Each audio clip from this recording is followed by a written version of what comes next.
Сәлем, қайырлы күн достар. Бүгін сіздермен дәл осындай керемет те идеальный болып шығатын, майсыз болып пісетін дәл осындай керемет те оладьидің рецептімен бөлісетін боламын. Видео рецепті жоғалтылмас үшін алдымен каналыма подписаться жасап, қоңырауша белгісін басып қойды ұмытпаңыздар. Алдымен 2 дана жұмыртқамыздың үстінен осылайша шекерімізді салып, шекеріміз ерігенше венчикпен жақсылап араластырып алатын боламыз. Шекерімізді міндетті түрде ерігенше араластырамыз. Дәл осылай араластырып алғаннан кейін татымына қарай аздаған шым-шым тұзымызды, яғни жарты чайный ложкадай тұзымызды салып, оның үстінен тағы да жарты чайный ложкадай пищевая содамызды қосамыз. Қатты көп қосудың қажеті жоқ, себебі біздің оладьинімізден дәмі шығып кетуі мүмкін.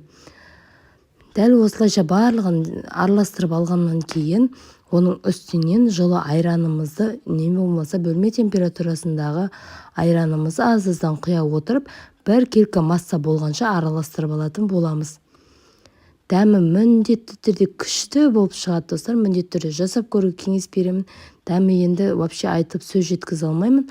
Майға қуырғанымен ешқандай да май болмай, майсыз болып піседі, әрі өте дәмді. Балаларыңыз жегенге өте ыңғайлы оладьилердің рецептісі. Дәл осылай ұнымызды електен өткізген ұнымызды аз-аздан сала отырып венчикпен бір келкі масса болғанша араластырып алатын боламыз.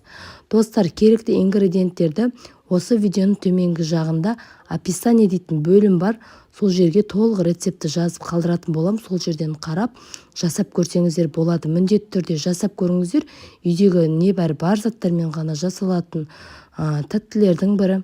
Дәл осылай бізде масса дайын болып шығады. Енді дайын болған массамызды аздаған майымызды табамызға құйып, кішкене қызығаннан кейін осылайша бір ас қасықтан дәл осылай оладьи қамырларын табамызға құйып шығатын боламыз. Дәмі күшті, керемет болып шығады, майсыз болып піседі достар. Дәл видеода мен сіздерге бөліп көрсетемін. Сол жерден байқап қарасаңыздар болады, ешқандай да майды өзіне тартпайды. Дәл осылай екі бетін қызартып пісіріп алатын боламыз. Әр бетін 2-3 минуттан пісіріп аламыз. Өте керемет болып шығады. Мен балаларыма қатты ұнайды. Мен дәл осы идеальный рецептпен пісіріп беремін. Міндетті түрде жасап көріңіздер, 100% сеніммен айта аламын. Керемет те болып шығады достар. Және жасап көріп, өздеріңіздің отзывтарыңызбен бөлсем десеңіздер, осы видеоның төменгі жағында комментария бөліміне жазып қалдырсаңыздар болады. Мен сіздердің комментарияларыңызды оқимын және ответ қайтарамын.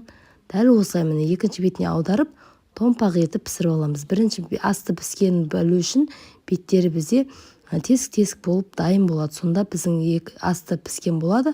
Одан кейін екінші бетіне аударып, екінші бетін пісіріп аламыз.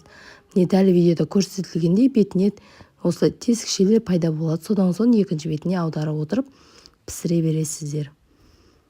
Идеальный рецепт бір жасағаннан шығады, міндетті түрде жасап көріңіздер. Бір жасағаннан шығатын идеальный рецепттердің бірі, міндетті түрде осы рецептпен жасап көріңіздер. Дәмі өте керемет болып шығады достар. Менің осымен оладьилерім дайын. Бетіне сәндік үшін мен дәл осына вишняларды қойып шықтым. Сіздер өз қалауларыңыз бойынша түрлі фруктилармен ұсынсаңыздар болады. Бетіне одан да әдемі болу үшін, әрі одан да тәтті болу үшін осылай сахарный пудраны сеуіп балаларыма, отбасыма ұсындым.